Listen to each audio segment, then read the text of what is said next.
Hello दोस्तों, नमस्ते, जय माता दी। मैं अपनी यूट्यूब चैनल नेहा प्रतापगढ़िया में आप सबका स्वागत करती हूँ।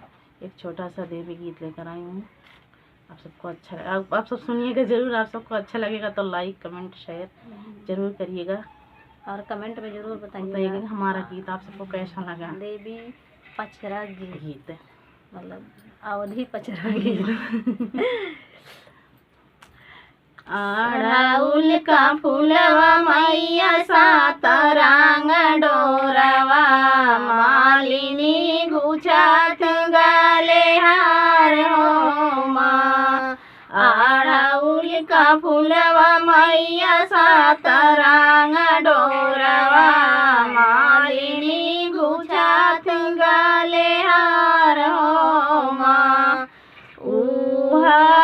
हरवा वैष्णो देवी का पहिराऊ बाई, हरवा वैष्णो देवी का पहिराऊ बाई। पाहिरियू मगाना होई जाई हो माँ, पाहिरियू मगाना होई जाई हो माँ।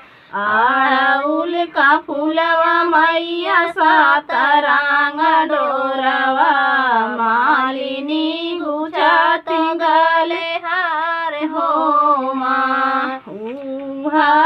हरवा विंध्याचल का पहिराऊ बाई, पाहिरी मगाना होई जाई हो माँ।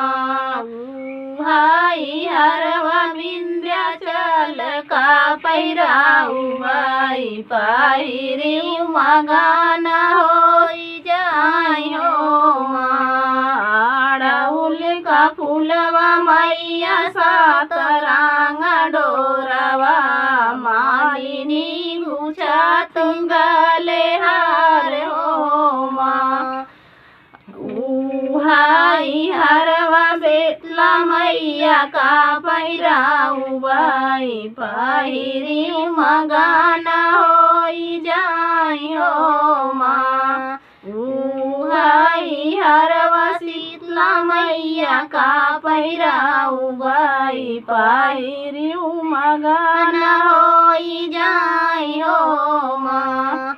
अड़हुल का फूलवा मैया सात रंग डोरवा, मालिनी गुछत गले हार हो माँ।